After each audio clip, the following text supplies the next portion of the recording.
Satihotu, terpujilah Buddha, Namo Buddhaya. Salam sejahtera, salam bahagia untuk kita semua. Sahabat Paramita, setelah sekian lama akhirnya kita bertemu kembali dalam acara Tanya Jawab Dhamma. Narasumber pada kesempatan kali ini adalah Yang Mulia Bante Santacito.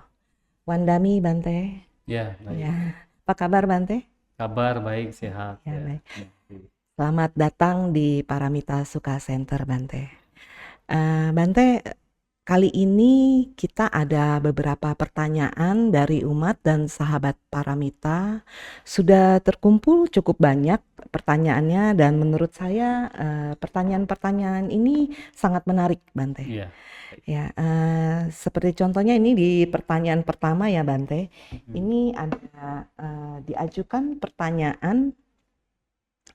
Saya bacakan ya Bante, baik. izin.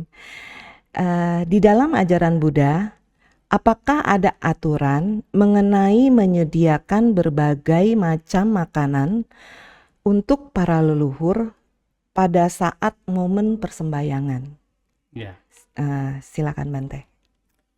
Iya, sebenarnya dalam ajaran Buddha, Sang Buddha dalam banyak kesempatannya mengajarkan kepada para siswa beliau untuk lebih mengutamakan patidana.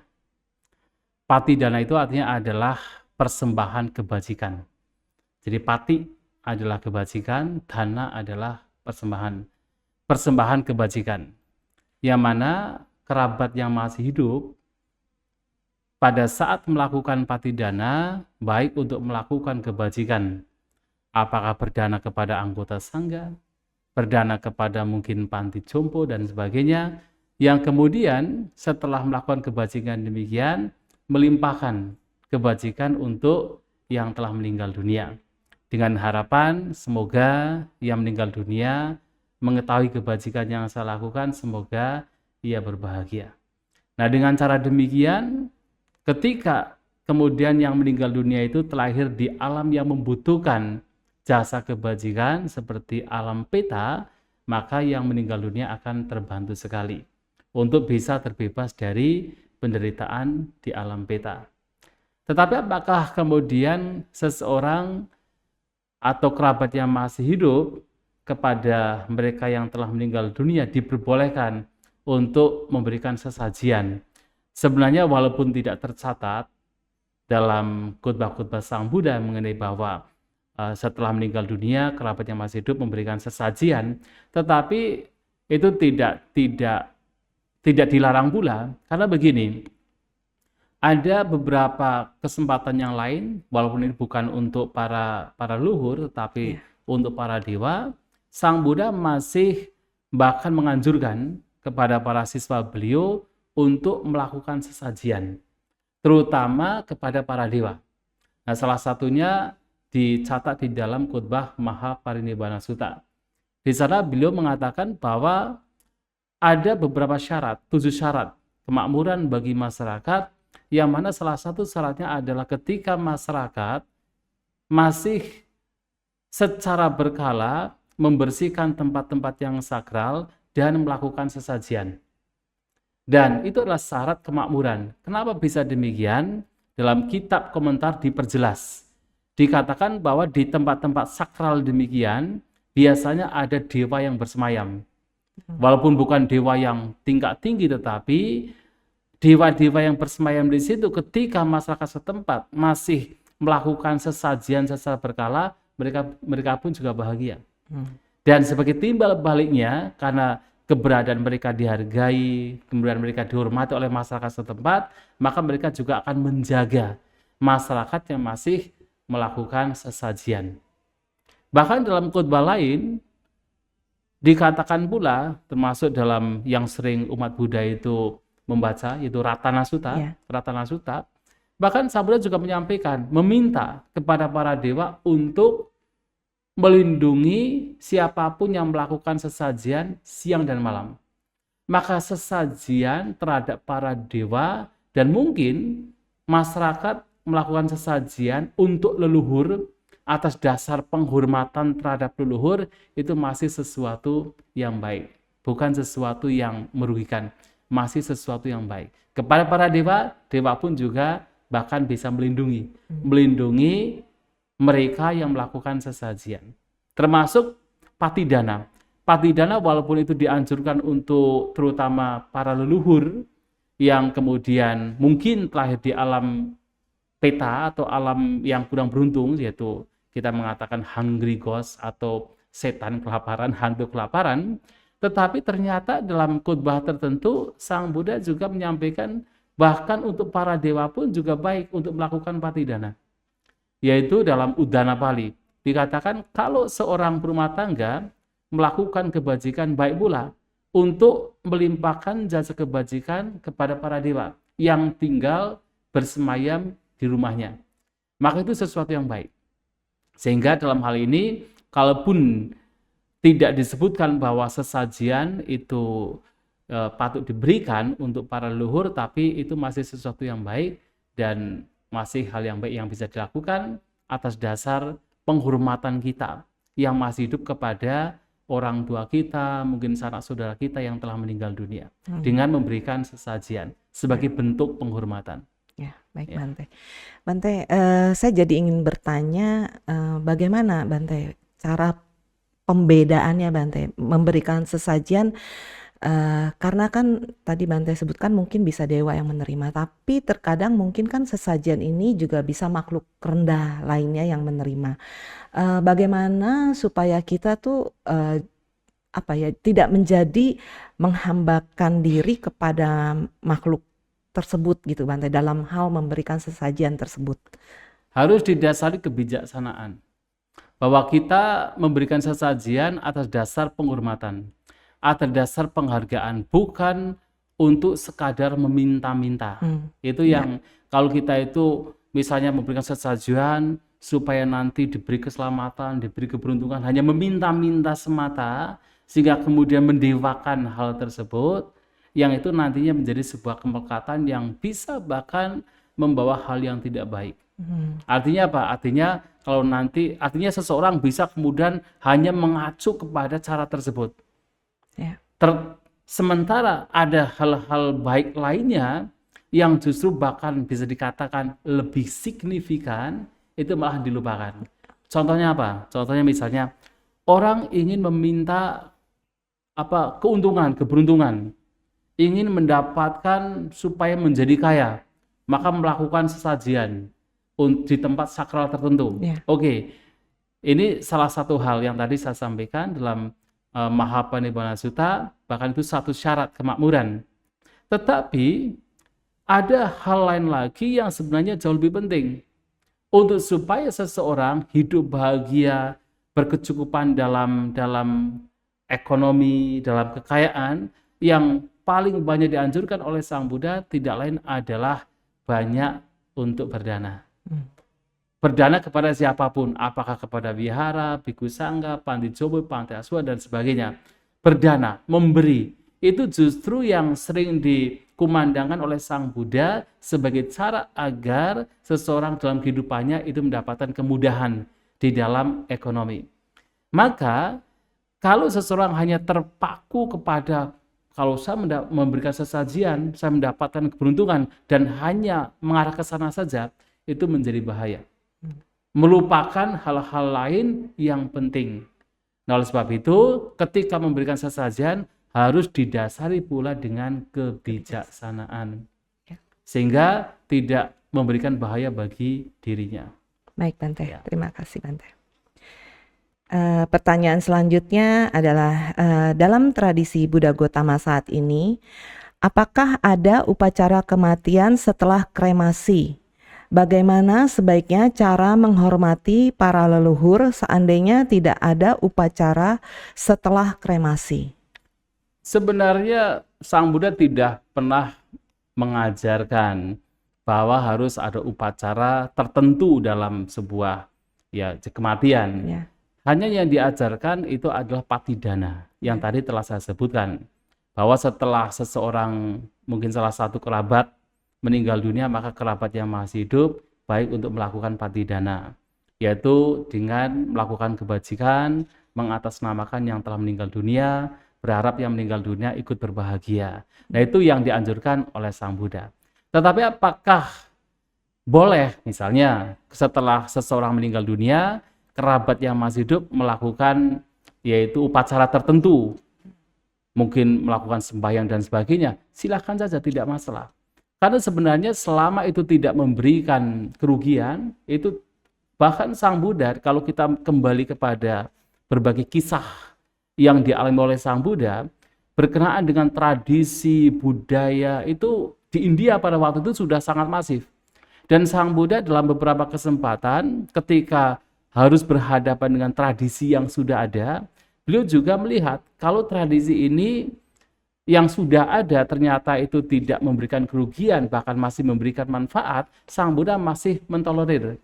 Bahkan Sang Buddha masih katakan encourage atau memberikan dorongan, semangat kepada para siswa beliau untuk melakukan. Nah, sehingga tidak ada masalah ketika upacara tersebut tujuannya bertujuan yang baik.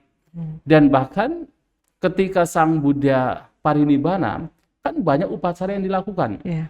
Jadi Sang Buddha meninggal dunia itu masih ada banyak upacara, seperti bahkan sebagai penghormatan kepada Sang Buddha ada berbagai macam tari-tarian. Kemudian setelah Sang Buddha dikremasi juga masih dalam 1 minggu itu diberi berbagai macam penghormatan.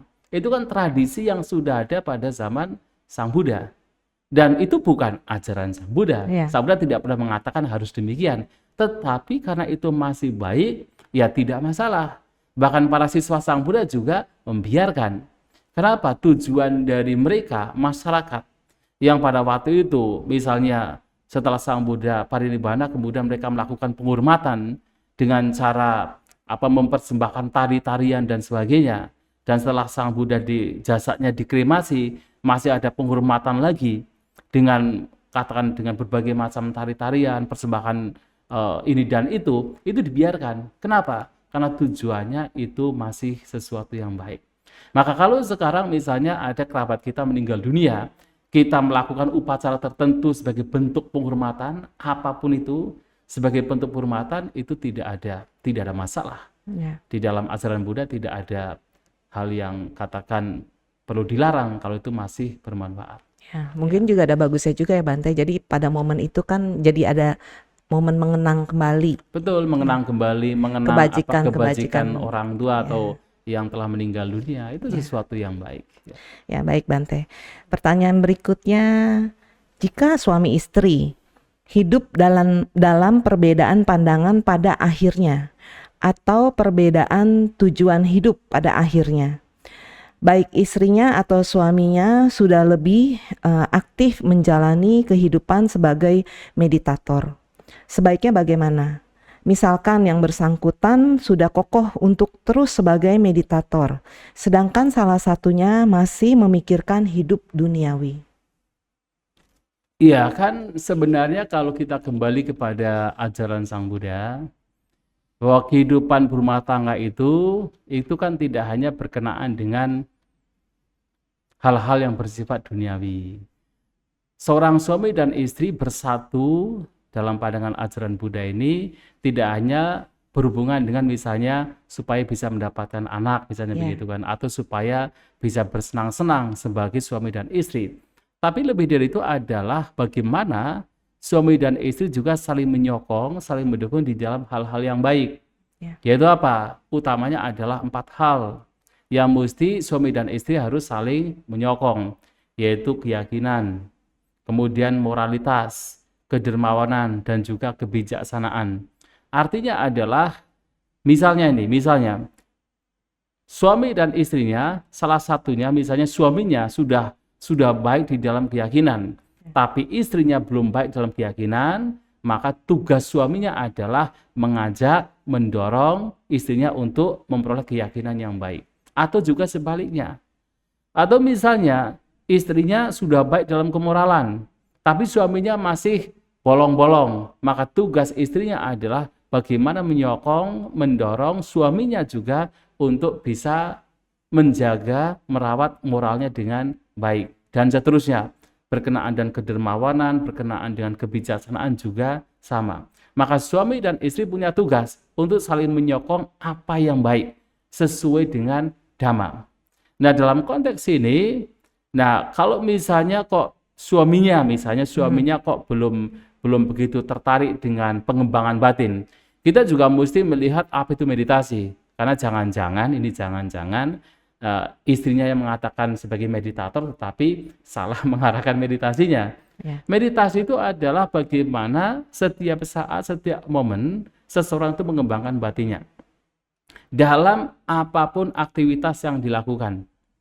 Sejak bangun tidur sampai menjelang tidur, mau seseorang berjalan, duduk, berdiri, berbaring, melihat, mendengar, selama batinnya dijaga, itulah meditasi. Walaupun seseorang masih dalam sebagai rumah tangga bekerja dengan berbagai macam kegiatan, tapi batinnya dijaga, itulah meditasi. Meditasi tidak harus kemudian duduk diam satu harian. Ya tentu kalau misalnya sebagai perumah tangga yang masih membutuhkan berbagai hal, misalnya orang tua masih punya tugas untuk mendidik anak-anaknya, tapi tinggal duduk meditasi, ya itu memang itu tidak bijaksana juga ya, tidak bijaksana. Jangan-jangan meditasi yang diarahkan itu bukan meditasi untuk pengembangan batin. Karena sesungguhnya kalau orang itu mengembangkan batinnya justru malah akan menjadi sangat fleksibel. Fleksibelnya bukan fleksibel menjadi jelek, tapi fleksibel bagaimana bisa menempatkan dirinya secara benar, secara tepat. Kalau dia adalah seorang perumah tangga, dia bisa menempatkan dirinya sebagai perumah tangga. Dia seorang ibu rumah tangga atau sebagai orang tua misalnya bisa menempatkan dirinya untuk bagaimana bisa mendidik anak-anaknya. Itu kan karena apa? Karena batinnya berkembang, tahu mana yang terbaik untuk dirinya juga untuk yang lain. Nah, seperti ini juga mesti diperhatikan bagi yang katakan fokus dengan meditasi. Apakah meditasinya adalah pengembangan batin yang membuat dia mampu menempatkan dirinya dalam situasi yang berbeda atau menjadi kaku? Mungkin ada orang yang merasa dirinya meditasi, tapi bahkan menjadi kaku terhadap orang lain. Ada juga mungkin demikian toh. Kemudian marah-marah terhadap orang lain yang tidak meditasi. Marah-marah terhadap orang lain yang misalnya mengganggu, misalnya begitu kan. Yang kita maunya yang tenang, tapi kemudian anak-anaknya rame, marah-marah kepada anak-anaknya. Berarti meditasinya belum sesuai. Kenapa? Karena batinnya masih mudah terpengaruh oleh kemarahan, misalnya begitu. Maka ini perlu diluruskan. Nah, sehingga di sini ya istrinya juga mesti introspeksi, suaminya juga introspeksi. Kalau misalnya suaminya ini kok ternyata hanya fokus dengan duniawi saja, yaitu memang tugas istrinya. Tugas istrinya untuk bagaimana mengajak suaminya juga untuk memperhatikan hal-hal yang bersifat spiritual. Yaitu apa? Misalnya tetap menjaga kemoralannya, tetap berjuang, tetap berusaha untuk bisa melepas dengan cara paling tidak minimal dengan cara berdana.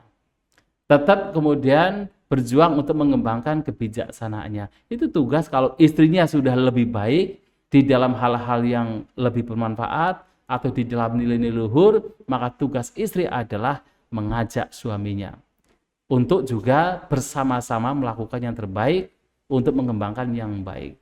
Jadi bukan komplain misalnya, tapi mengajak suaminya untuk melakukan hal yang baik. Itu tugasnya. Baik, Bante. Ini ada pertanyaan berikutnya, Bante. Semua perbuatan yang baik dan buruk tidak mesti berbuah. Hanya ada potensi untuk berbuah. Tapi jika terus dipupuk, pasti akan berbuah.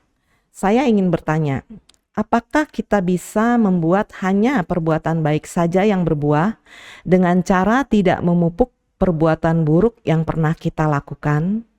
Silakan, Bante. Iya. Sebenarnya semua perbuatan itu walaupun dikatakan tadi berpotensi, hanya punya potensi, tetapi tetap selain yang disebut sebagai ahosikama yang memang tidak punya potensi untuk memberikan buah, maka seluruhnya bisa memberikan buah. Karena perjalanan hidup kita itu sangat panjang.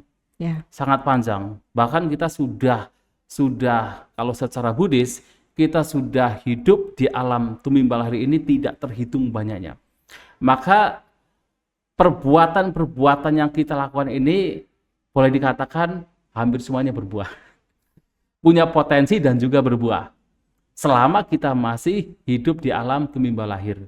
Tapi pertanyaannya adalah apakah ketika seseorang memupuk hal-hal yang baik saja, kemudian yang buruk itu tidak berbuah? Memungkinkan. Tapi begini, memang ada karma yang disebut sebagai upatambaka karma. Atau perbuatan yang disebut sebagai penyokong. Upatambaka karma ini adalah misalnya, kalau yang lampau, yang lalu kita sudah banyak melakukan kebajikan dan sekarang kita juga melakukan kebajikan lagi, maka kebajikannya sekarang menjadi penyokong bagi perbuatan baik yang lampau untuk berbuah. Maka kalau terus diarahkan untuk melakukan kebajikan, maka yang baik-baik ini yang akan terus berbuah. Itu memang akan demikian. Tetapi kalau kita itu masih hidup dalam tumimba lahir, walaupun kita sudah berjuang demikian, maka yang buruk pun juga masih bisa berubah. Masih bisa berbuah. Masih ada kemungkinan ya. Masih sangat kemungkinan, kecuali satu. Apa itu? Mencapai arahat. Ya, ahosi ya Bante. Kalau mencapai arahat, artinya seseorang melakukan banyak kebaikan. Terus dipacu dengan kebaikan, sembari juga mengembangkan batinnya untuk melenyapkan pengotor batin dan kemudian mencapai kesucian arahanta. Maka keburukan-keburukan yang dahulu pernah dilakukan itu banyak yang tidak berbuah, terutama ketika kematian terjadi. Kenapa? Parinibbana, tidak ada kelahiran lagi. Maka kemungkinan yang paling besar adalah ketika orang mencapai kesucian arahanta. Itu memungkinkan demikian. Ya, baik Bante. Pertanyaan masih lanjutannya yang tadi, sebab dan akibat juga sesungguhnya tanpa inti. Kalau ada pengertian seperti ini sebagai perumah tangga, bagaimana penerapannya dalam keseharian? Ya, setidaknya adalah bahwa kalau kita bicara tentang anatta atau tanpa inti, walaupun salah satunya disebut sebagai anatta atau tanpa inti karena segala sesuatu muncul karena sebab. Ketika sebabnya tidak ada, maka kemunculan tidak akan ada. Nah, sehingga karena melihat demikian, maka tidak ditemukan adanya inti. Nah, tetapi juga kemudian anatta juga mesti dipahami dari sisi anicca, ketidakkekalannya. Apa yang tidak kekal itulah tanpa inti. Nah, setidaknya di sini adalah yang pertama, kita mesti melihat dari sisi anicca. Penerapannya dalam kehidupan sehari-hari adalah kita mesti melihat bahwa apapun hal yang ada pada diri kita, yang berhubungan dengan diri kita, dan semua hal, semua fenomena sifatnya adalah tidak kekal. Nah, pemahaman ketidakkekalan ini sangat penting dalam kehidupan kita, agar kita tidak terus terseret oleh penderitaan. Ketika seseorang tidak mengetahui atau tidak memahami dan tidak mau tahu tentang ketidakkekalan, tidak mengaplikasikan ke dalam kehidupan sehari-hari, persepsi ketidakkekalan ini, maka cenderung untuk apa? Untuk terus diombang-ambingkan oleh suka dan tidak suka. Ketika menyenangkan, cenderung untuk digenggam. Karena itu menyenangkan. Tidak memahami bahwa itu juga tidak kekal. Dan ternyata apa yang digenggam pasti berubah. Kemudian ketika perubahan terjadi, penderitaan muncul. Nah, sehingga kalau seseorang terus selalu merenungkan dalam keseharian bahwa segala sesuatu adalah tidak kekal, maka batin akan mudah sekali melepas. Seseorang berjuang dalam hidupnya, misalnya berumah tangga, masih berjuang sebagai suami istri, berjuang dalam ekonomi, berjuang untuk mendidik anak-anaknya, tetapi di satu sisi juga tahu bahwa ini juga semua akan berlalu, semua tidak kekal, maka tidak akan begitu menggenggam. Ketika perubahan terjadi, tidak akan menderita, dan itu penting sekali. Penting supaya menjaga tetap waras ya Bante. Betul, menjaga tetap waras. Nah, sehingga tidak menderita ketika melihat ketidakkekalan. Nah, yang tidak kekal ini memang sebenarnya kalau kita telusuri lebih dalam lagi, yang tidak kekal tidak ditemukan inti. Maka anatta, ketika berbicara anatta, maka berbicara anicca. Berbicara anicca, berbicara kita diajarkan untuk tidak menggenggam. Yang kedua, tadi disebutkan tentang sebab dan akibat. Bahwa segala sesuatu yang muncul karena sebab, pasti itu tidak ditemukan inti. Kenapa? karena sebab ini pun sebenarnya tidak kekal. Ketika ada sebab baru ada kemunculan. Dan ketika sebabnya tidak ada, maka tidak ada kemunculan. Karena sebab dan akibat inilah maka tidak ditemukan adanya inti, ada inti.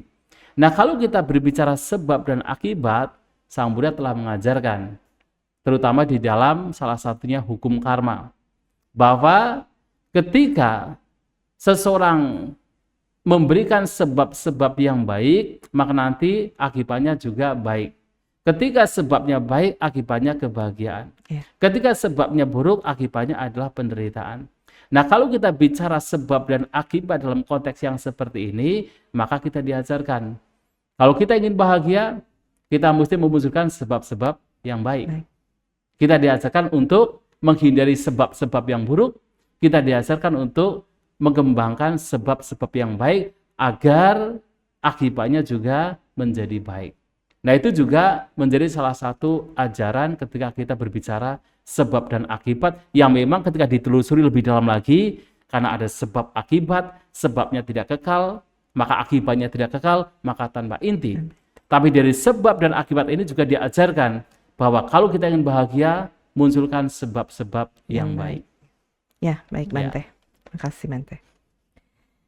Pertanyaan berikut, dalam paham keyakinan lain, jika orang mengalami sakit berkepanjangan sebelum akhirnya meninggal, artinya itu bagai dibersihkan dari dosanya. Bagaimana menurut paham dalam ajaran agama Buddha? Ya, sebenarnya sakit fisik itu muncul dari berbagai macam sebab. Bisa disebabkan karena pikiran, bisa disebabkan karena makanan, bisa disebabkan karena temperatur atau suhu. Tapi memang bisa disebabkan karena buah karma buruk. Kita dulu pernah melakukan karma buruk, maka sekarang buahnya adalah kita sakit-sakitan. Salah satu contohnya adalah Sang Buddha menyampaikan di dalam Culak Kama Vibhanga Sutta, bahwa ketika seseorang suka melakukan kejahatan berupa menyiksa makhluk lain, maka sebagai akibatnya, kalau ia terlahir sebagai manusia, ia terlahir dengan banyak penyakit. Maka sakit-sakitan ini disebabkan kan memang orang suka menyiksa makhluk lain. Itu salah satunya. Maka sakit-sakitan bisa muncul karena buah karma. Dan memang betul bahwa saya sakit salah satunya karena buah perbuatan buruk yang saya lakukan. Artinya kalau saya menerima sakit berarti seperti saya itu memang sedang menghabiskan buah karma buruk yang lampau. Tapi masalahnya satu, seseorang menerima atau tidak?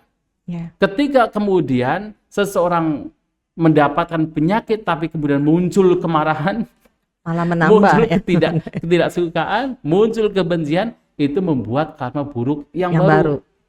Yang nantinya memberikan buah yang baru. Maka bukan masalah, kalau kita mendapatkan katakan sakit-sakitan, itu adalah sedang apa tadi? Sedang membersihkan dosa. diri dari dosa. Tidak demikian. Akan membersihkan katakan buah karma yang dulu ketika seseorang tidak membuat karma baru. Nah, kalau ia membuat karma baru, ya dia berlanjut lagi. Ya kalau karmanya baik, misalnya apa? Sekarang dengan sakit kemudian melatih kesabarannya. Bersabar itu kan itu karma juga, tapi karma yang baik. Ya. Dengan kita mendapatkan buah karma buruk berupa sakit-sakitan, ada dua hal. Yang pertama, mungkin orang membuat karma buruk yang baru, kebencian muncul, ketidaksukaan muncul, menyalahkan orang lain, misalnya begitu.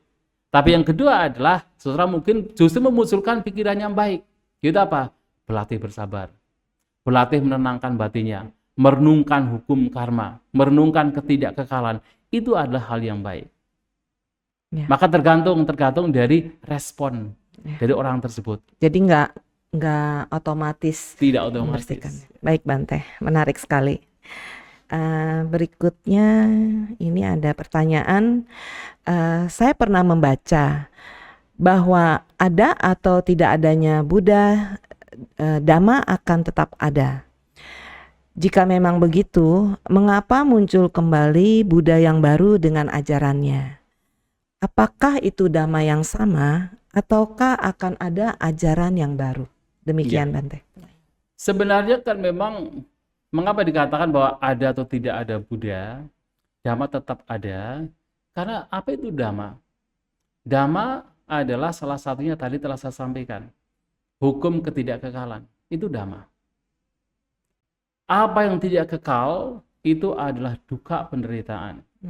Apa yang tidak kekal dan membawa kepada duka penderitaan adalah tanpa inti. Itu Dhamma. Dan Dhamma seperti ini akan terus ada. Apakah Buddha muncul atau tidak, Dhamma tentang anicca, dukkha, anatta itu akan terus ada. Hanya kemudian masalahnya adalah dilupakan. Masalahnya adalah tidak kemudian ditemukan kembali, tidak tersadari kembali, atau tidak ditembus kembali. Maka ada manusia yang berjuang, kemudian kembali memahami, kembali menembus realitas ini, yaitu sama Sang Buddha. Dan apakah Dhamma yang ini yang ditemukan oleh sama Sang Buddha yang sekarang dengan sama Sang Buddha yang lampau beda atau sama? Sama. Tidak berbeda. Bahkan nanti ketika misalnya muncul Buddha yang akan datang, yang kita yakin ada Buddha Metteyya, itu juga Dhamma yang ditemukan juga Dhamma yang sama. Tidak berbeda. Maksudnya demikian. Baik, Bante. Ya.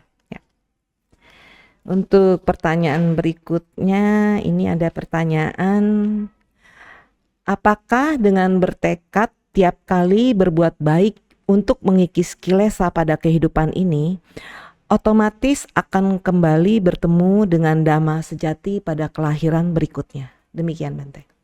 Tentu bertekad untuk mengikis kilesa setiap kali berbuat kebajikan itu sangat baik. Karena itu akan menjadi pendorong untuk seseorang berjuang untuk mengikis kotoran batin. Tetapi tentu tidak hanya sekedar bertekad, tidak hanya sekedar beradhidhana, tapi tidak ada kelanjutan. Selain seseorang bertekad bahwa semoga dengan kebajikan ini pengotor batin saya berkurang, maka dia juga harus melanjutkan, mesti memahami. Misalnya apa? Sekarang seorang melakukan kebajikan berdana.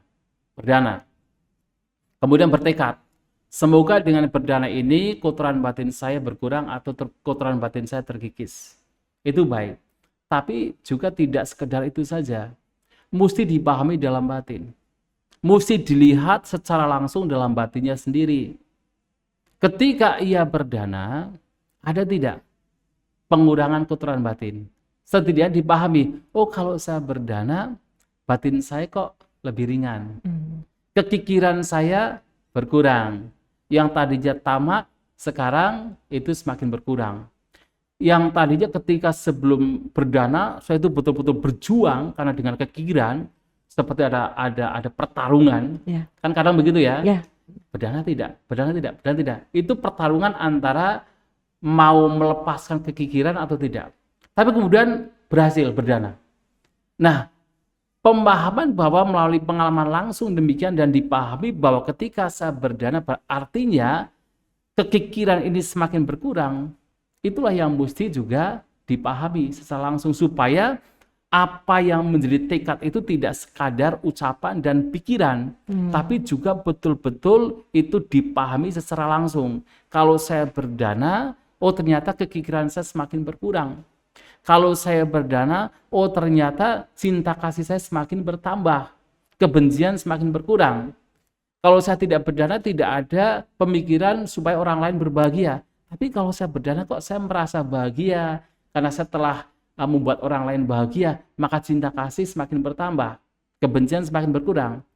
Nah, dengan pemahaman demikian, disertakan dengan tekad, maka kekuatan dari tekad setelah melakukan kebajikan itu akan sangat baik, akan menyokong dengan baik.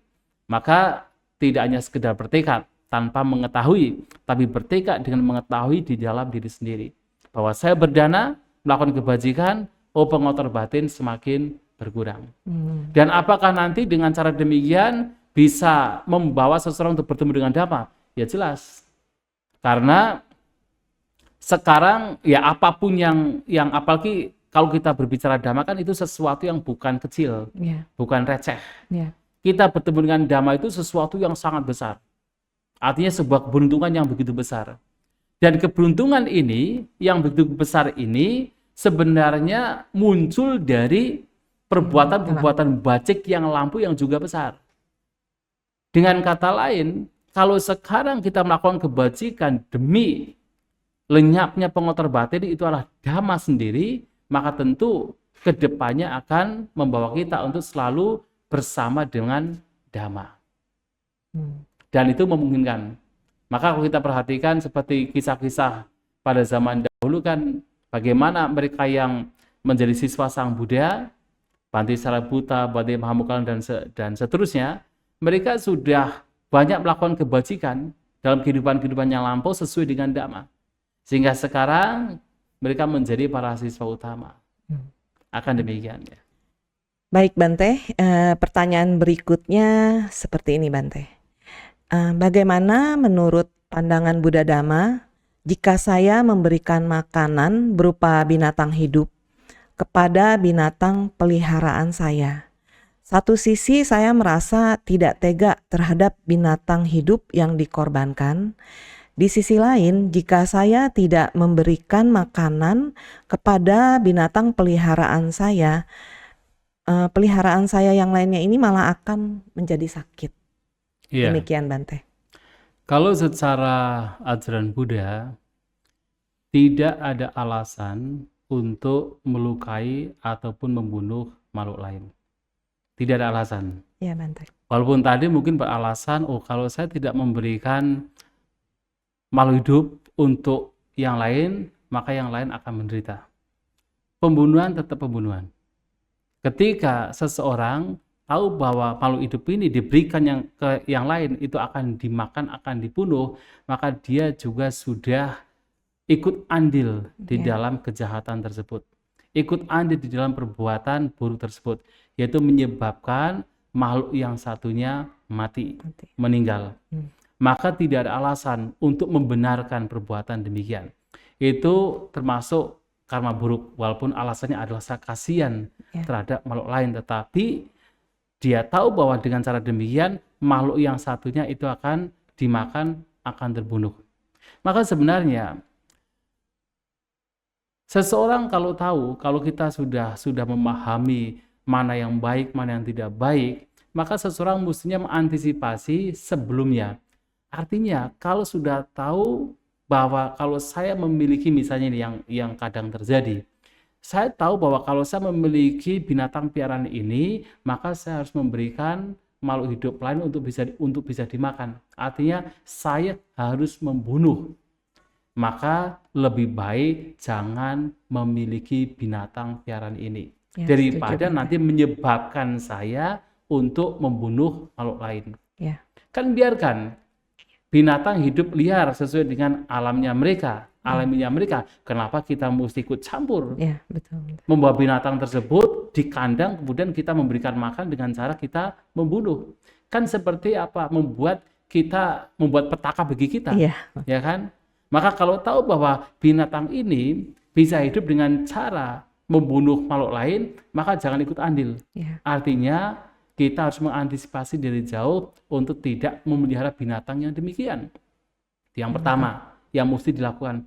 Tapi kalau sudah terlanjur sekali, bagaimana? Bisa enggak kalau binatang tersebut kembalikan ke alamnya?